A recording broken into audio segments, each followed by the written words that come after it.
Praise the lord. మన ప్రభువును మన రక్షకుడైన యేసుక్రీస్తు వారి ఉన్నతమైన నామంలో మీ అందరికీ మా హృదయపూర్వక వందనములు. ఈరోజు దేవుని వాక్యము. అయితే దేవుడు మన ఎడల తన ప్రేమను వెల్లడిపరచుచున్నాడు. ఎట్లనగా మనం ఇంకనూ పాపులమై ఉండగానే క్రీస్తు మన కొరకు చనిపోయెను. రోమీలకు రాసినటువంటి పత్రిక 5వ అధ్యాయము 8వ వచనము. But God demonstrate his own love for us in this while we were still sinners Christ died for us. Romans chapter 5 verse 8. ఈ రోజు నిమిత్తము ప్రేమ కలిగిన దేవుడు మనకు అనుగ్రహించిన వాక్య భాగమును బట్టి ధ్యానించుకుందాము. ప్రభునందు ప్రియమైన సహోదరి సహోదరులారా, చాలా దేశాల్లో చాలా ప్రాంతాల్లో ఈ రోజున వ్యాలంటైన్స్ డేని జరుపుకుంటున్నారు. అనగా ప్రేమికుల దినోత్సవం అని, ప్రేమికులు ప్రేమించుకోవడానికి కూడా ఒక రోజు ఉంది. ఈ లోకము అలా సెలబ్రేట్ చేసుకుంటుంది. వాస్తవానికి మనం చూస్తే క్రీస్తు శకము 269లో వ్యాలంటైన్ అనే వ్యక్తి అప్పుడున్నటువంటి రోమా ప్రభుత్వానికి వ్యతిరేకంగా వివాహం చేసుకున్నాడు. అతను ఒక క్రిస్టియన్ వివాహం అనేది దేవుడు పెట్టిన పద్ధతి అని గ్రహించి వివాహం చేసుకున్నాడు. దానికి గాను అతన్ని బంధించి చంపివేస్తారు. ఇది కాస్త రాను రాను ప్రపంచము చెడుగా మార్చి కేవలం యవ్వనస్తులు ప్రేమ అని, ఈ రోజున ఏదో ప్రేమను వ్యక్తపరిచే రోజని ఏవేవో చేసుకుంటున్నారు. దీనిని ఒక వ్యాపార సంబంధమైనదిగా మార్చారు. అయితే ఈరోజు మనము విశ్వాసులము, ముఖ్యంగా యవ్వన విశ్వాసులు, తల్లిదండ్రులైనటువంటి వారు తమ బిడ్డలకు చెప్పాలి అసలు నిజమైన ప్రేమ అంటే ఏంటి అని. నిజమైన ప్రేమ అంటే పౌలు భక్తుడు కొరింథీ సంఘానికి వ్రాస్తున్నాడు. ప్రేమ దీర్ఘకాలము సహించును, దయ చూపించును, ప్రేమ మత్సరపడదు, డంబముగా ప్రవర్తించదు, అది ఉప్పొంగదు, అమర్యాదగా నడవదు, స్వప్రయోజనములను విచారించుకొనదు, త్వరగా కోపపడదు, అపకారమును మనస్సులో ఉంచుకొనదు, దుర్నీతి విషయమై సంతోషపడక సత్యమునందు సంతోషించును, అన్నిటినీ తాలుకొనును, అన్నిటినీ నమ్మును, అన్నిటినీ నిరీక్షించును, అన్నిటినీ ఓర్చును, ప్రేమ శాశ్వత కాలముండును అని. ఇటువంటి ప్రేమ మనకెక్కడ కనిపిస్తుంది? ఎక్కడైనా ఈ లక్షణాలు గల ప్రేమ ఉంటే అది నిజమైనటువంటి ప్రేమ. లేదంటే అది ప్రేమ కాదు. అది స్వార్థం కావచ్చు, అది కామం కావచ్చు, అది మోసపూరితమైనది కావచ్చు, అది కొన్ని రోజులు వాడుకొని ఉపయోగించుకొని వదిలేసేది కావచ్చు, అది నీ దగ్గర ఉన్నటువంటి వాటిని తీసుకోవడానికి, నీ ద్వారా లాభం పొందడానికి చేస్తున్నటువంటి ఆలోచన కావచ్చు, అది నీకు ఉన్న అందమును చూసి, ధనమును చూసి ఆకర్షింపబడి ప్రేమ అని భ్రమపడుతుండొచ్చు. అది ప్రేమ అయితే కాదండి. నిజమైన ప్రేమ అయితే అస్సలే కాదండి. ప్రియ యవ్వన సహోదరి సహోదరుడా, మోసపోవద్దు, నష్టపోవద్దు. అన్ని కోల్పోయాక ఇప్పుడు నిజం తెలిసింది అనే పరిస్థితుల్లో నీవు ఎప్పటికీ ఉండొద్దు. నిజమైన ప్రేమ ఏంటో వాక్యము చాలా క్లియర్గా చెబుతుంది. ఆ లక్షణాలు ఉంటేనే ప్రేమ, లేదంటే అది ఇంకేదో అని నువ్వు అర్థం చేసుకోవాలి.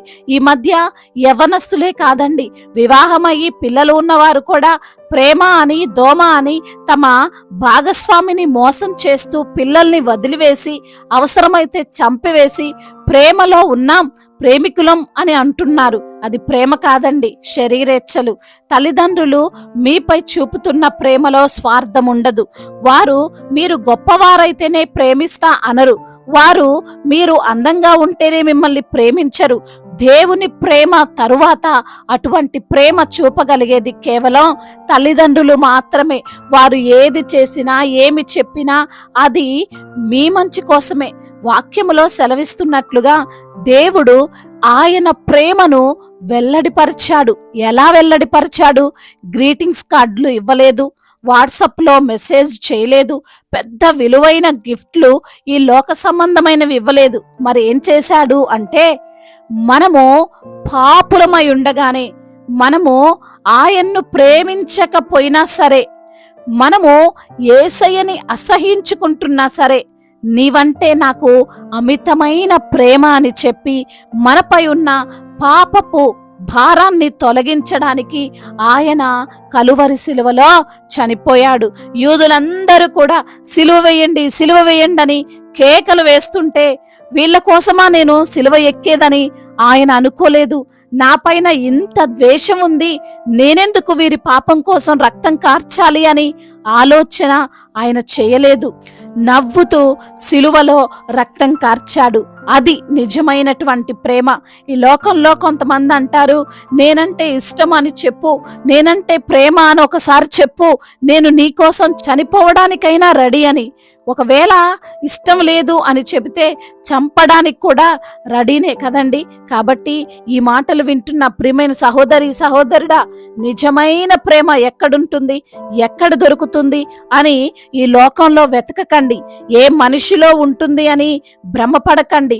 నిజంగా యథార్థంగా నిన్నుగా నీకు ఏమి ఉన్నా లేకపోయినా ప్రేమించేది యేసయ్య ప్రేమ మాత్రమే అని గ్రహించి దేవుని యొక్క ప్రేమలో సంతోషంగా జీవించు.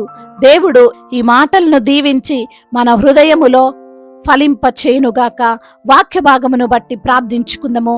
ప్రతి ఒక్కరు కూడా ప్రార్థనలో ఏకీభవించగలరు. ప్రార్థన.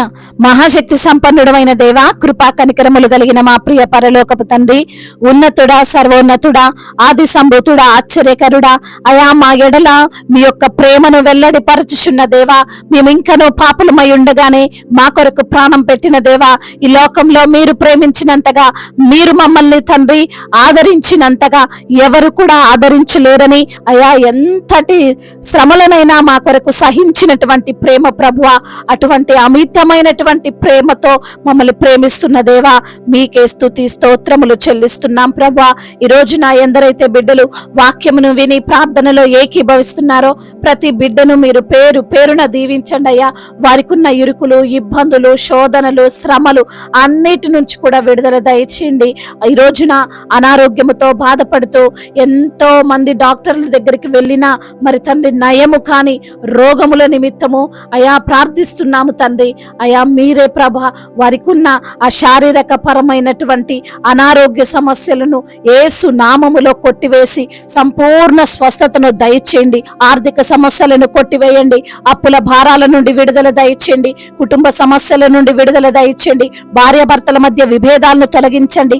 అన్నదమ్ముల మధ్య వారి మధ్య ఉన్న ద్వేషాలను యేసు నామములో కొట్టివేయండి ప్రభ. ఒకరినొకరు అర్థం చేసుకొని జీవించేటువంటి భాగ్యాన్ని వారికి మీరు అనుగ్రహించండి. చిన్న బిడ్డలను కాచి కాపాడండి. యవన బిడ్డలందరికీ మీరు తోడుగా ఉండండి.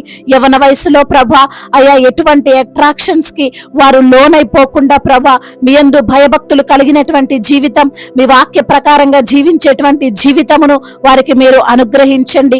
వివాహం విషయంలో తండ్రి మీ సన్నిధిలో మొరపెడుతున్న బిడ్డలకు ప్రభా సాటి అయిన సహకారాన్ని మీరు వారికి అనుగ్రహించండి ప్రభా. గర్భఫలము లేక బాధపడుతున్నటువంటి బిడ్డలు ఎందరో ఉన్నారు ప్రభా. అయ్యా వారికి గర్భఫలాన్ని దయచేయండి. ఇప్పుడే పుట్టిన చంటి బిడ్డలను కూడా మీరు దీవించండి తండ్రి, ఆశీర్వదించండి తండ్రి. అదే విధంగా నా ప్రభువా గర్భిణీ స్త్రీలను మీరు జ్ఞాపకం చేసుకొని ప్రభువా వారికి తండ్రి మంచి ఆరోగ్యమును దయచేయమని వేడుకుంటున్నాం. తల్లి బిడ్డలకు క్షేమాన్ని అనుగ్రహించమని బ్రతిమిలాడుకుంటున్నాం. కోర్టు సమస్యలతో నలిగిపోతున్న బిడ్డలు ఎంతో మంది ఉన్నారు ప్రభువా, వారిని మీరు జ్ఞాపకం చేసుకొని ఆ కోర్టు సమస్యల నుండి కూడా విడుదల దయచేయమని బ్రతిమిలాడుకుంటున్నాం. అయ్యా ఎందరైతే బిడ్డలు ఈ రోజున నా తండ్రి ఉద్యోగం కొరకు ఎదురు చూస్తున్నారో వారికి మంచి ఉద్యోగాన్ని దయచేయండి ప్రభా. మరి ఎగ్జామ్స్ రాస్తున్న ఆ బిడ్డలను తండ్రి మీరు జ్ఞాపకం చేసుకోండి. 10th క్లాస్ ఎగ్జామ్స్ దగ్గర పడుతుండగా బిడ్డల్లో ఎటువంటి టెన్షన్ లేకుండా మీ యొక్క జ్ఞానము చేత వారిని నింపండి. అయా మా భారతదేశాన్ని సమాధాన దేశముగా, అయా ప్రేమ కలిగినటువంటి దేశముగా, అయా మరి తండ్రి అందరినీ గౌరవించేటువంటి దేశముగా మా భారతదేశాన్ని ప్రభా మీరు నిలవబెట్టండి. అధికారులందరికీ మీరు తోడుగా ఉండండి. సమయోచితమైనటువంటి జ్ఞానమును, వివేచనను వారికి మీరు అనుగ్రహించండి. దైవజనులందరికీ మీరు తోడుగా ఉండండి ప్రభా. వారు చేస్తున్న పరిచర్యను తండ్రి నూరంతల ప్రతిఫలముతో మీరు నింపమని వేడుకుంటున్నాం. సువార్థికులను మీరు బలపరచండి. మిషనరీస్ ని మీరు దీవించండి. అయా మీ యొక్క కృపా కనికరము వారిపైన కుమ్మరించమని వేడుకుంటున్నాం. అదే విధంగా నా ప్రభా అయా ఇతర దేశాల్లో ఉంటున్న ప్రతి బిడ్డకు మీరు తోడుగా ఉండండి. వారిని మీరు బలపరచండి, ఆదరించండి, నడిపించండి ప్రభా. అదే విధంగా నా ప్రభా అయా విరిగి నలిగిన హృదయముతో ఎందరైతే బిడ్డలు ఈ రోజు రోజున మీ పాద సన్నిధిన చేరి మొర పెడుతున్నారో వారి మొరను మీరు ఆలకించమని, సమాధానమును అనుగ్రహించమని బ్రతిమిలాడుకుంటూ మానాదుడు, సర్వశక్తిమంతుడు, సజీవుడు, బలవంతుడైన యేసుక్రీస్తు వారి ఉన్నతమైన నామంలో ఈ ప్రార్థనను అడిగి వేడుకొని పొందుకొని ఉన్నాము మా ప్రియ పరలోకపు తండ్రి. ఆమేన్. ఈ రోజు పెళ్లి రోజు మరియు పుట్టినరోజు జరుపుకున్న వారందరినీ దేవుడు దీవించి సకల మేలులతో, సకల ఆశీర్వాదములతో, కృపాక్షేమములతో, శాంతి సమాధానముతో, మెండైన దీవెనలతో దేవుడు మిమ్మల్ని నింపునుగాక. మీ యొక్క ప్రార్థన అవసరతలను మాకు తెలియజేయగలరు. మీ కొరకు మేము తప్పక ప్రార్థిస్తాము. మొదటిసారిగా మన యొక్క ఆదరణ వాక్యం చూస్తున్నట్లయితే తప్పకుండా సబ్స్క్రైబ్ చేసుకోగలరు.